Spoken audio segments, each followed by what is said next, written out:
Hello, BookTube, and back to the Bankrupt Bookseller. Three sections, two short ones and a longer section. The Daughter of Joy. In the park, boys are playing football and girls are pushing perambulators with not too absurd imitations of themselves in them. The night is about to fall on us all, and lamps are already lit. Grimly, I sit on a seat alone, aloof, solitary, unsought, unseeking. A girl of 7 pushes her poor perambulator in front of her and glances keenly toward me. Heaven knows why, but she looked in my direction. Her glance reached me and dropped. She scrambled forward and seized something lying on the asphalt path. It was a penny. "It's not yours, mister?" she queried. "No," I replied. I don't know what she did with that penny, but she was transfigured, a daughter of joy in a city of dreadful sadness and sin. Books with pictures, plain and colored. It is the offers made by the publishers of the studio which suggest to me some attempt to outline my attitude toward books with pictures. The studio has done a big service in picture lovers and to booksellers, and I personally am indebted to them for some excellent displays of picture books. There is the Masters of Etching series, of which it is claimed 120,000 copies have been sold. Each book has 12 reproductions, and there is a monograph of the etcher with each book. My taste, which is uneducated and uninformed, approves the Whistler book, Brangwyn and D.Y. Cameron, but it is De Goya and William Walcott that I have sold best. My best customer for these books of pictures is a man of fading eyesight, and he tells me there is more happiness for him in looking at these books of etchings than in a whole week of reading. It is a quiet pleasure, but a profound one, he declares, and I am happy in his happiness. In my window I put the colored studio books at 5 shillings each, and it is quite a success. Again, I have my own choice among these, though where my appreciation was born or how cultivated I cannot tell.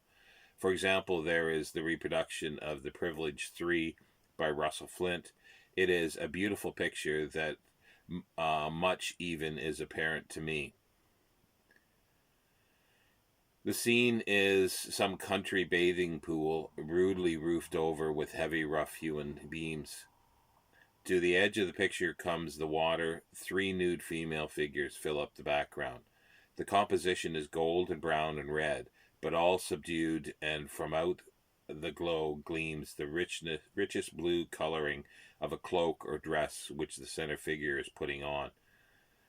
That blue against all the glow of gold and brown and red is poignantly beautiful, and that is only one of the series of pictures, only one of many, which reflects a bookseller as none of his books have ever done. Pictures in ordinary books I do not like, and I don't think readers like them either. I have a first edition of Mr. Polly Wells's book, published by Nilsson before the war, and I think it is spoiled by the pictures. I prefer my own ideas of Mr. Polly and of the plump woman, who I don't think is ever named, to those of the artist who is responsible for the colored frontispiece in that book. Portraits of authors I don't mind so much, but even these I prefer not to see. To an antique author or a writer of a century ago, I do not raise an objection. They are of a piece somehow with the book. But pictures of modern authors, Conrad, Wells, Shaw, Galsworthy, fronting their books is anathema to me. If we must have employment for the book artist, there is the dust cover. If the reader doesn't like it, he can remove it. And if he likes it immensely, well, he can clip it out and paste it within. I have done that on rare occasions. Horrific. There is a set of Mr. Walter Scott on my shelves, which has an illustration at the beginning of every volume. The date is 1905, and Thomas Nilsson and Sons of London, Edinburgh, and New York are the publishers. The books gain little by their pictures. Personally, for me, they would be more acceptable without them. Old Mortality, for example, I have reached down from the shelves to look at, and for the life of me, I do not fathom the mentality of the publishers who appear to think that the book is improved with a picture entitled Balfour by Burley in hiding at Milnwood. Old Mortality requires no such recommendation to me, it being one of the most readable of Sir Walter Scott's novels. The introduction, which I have just reread, is an interesting bit of Scottish history. It seems a fine calling, that of Robert Patterson, alias Old Mortality, that one, had I the art and craft, that I would not be adverse to follow. To go from village to village and put churchyards and monuments in order takes my fancy. It is a gypsy life with a plan and purpose. It is a philosopher's calling, too, this daily dalliance with death, as an intellectual and well-read undertaker of my acquaintance called his own profession. The gypsies with a purpose are few. Old Mortality, John Maxwell Senhouse, and Maurice Hewitt's Open Country, Robert Louis Stevenson's Travels with a Donkey in the Sevens. These are attractive visions. And there are the moderns, the American Harry A. Frank, and the Gordon's Works, by both of whom I see I have on sale.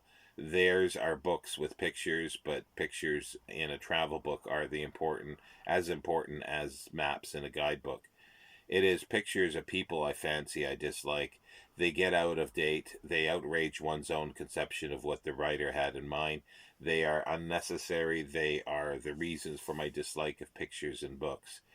Picture books, pure and simple, whatever I mean by that, are a different pair of shoes. London Types by William Nicholson is a regular good thing. It is a large production of rough paper with a splendid picture of a horse busman of the period. With each picture there is some verse by W.E. Henley, but very poor stuff compared with his best. The picture is in this instance. The picture in this instance are everything.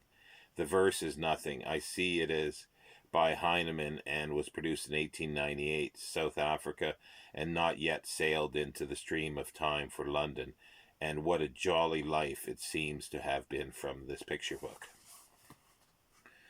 Where are these men today whose fathers in their primes were subjects for William Nicholson?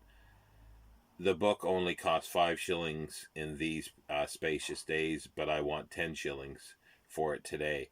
I observed the Times of that time declaring that these books would soon come to be prized by collectors, and certainly the prophecy is true, for I prize this picture book. I only wish I had a copy of Nicholson's The Queen. I saw it years ago in Bond Street, and if I were Chatto and Windus, I would get permission to reprint it with Lytton Strachey's Queen of Victoria. That picture and Strachey's books now, they would go together. They express years apart the same impression of that wonderful, wonderful woman, the least royal in 100 ways of all our royalties, but to me, born in her reign, the royalest of them all.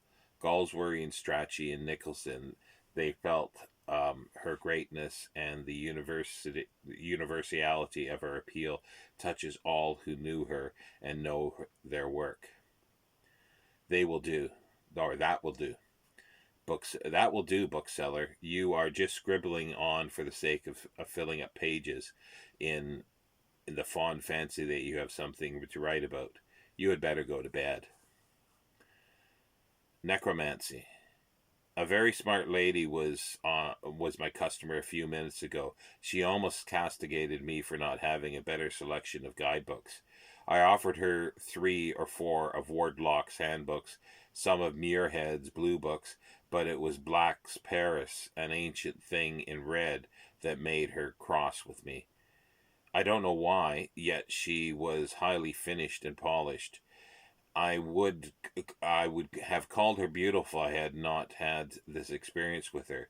She quite awed me, and I remembered that Sheridan wrote of the awe which beauty awakes. I have found the quotation in Nilsson's A Dictionary of Quotations by Colonel Philip Hugh Dalbeck. What a gallant name for a collector of quotations. No comments. Write out the quotation. Nothing keeps in such awe as perfect beauty. Now there is something consoling and encouraging in ugliness. And so I have performed the ceremony. I have joined, mated, if you like, in this sheet of scrap paper, my beautiful customer, the gallant colonel, the awe of perfect beauty, and the consolations of ugliness. I am a necromancer.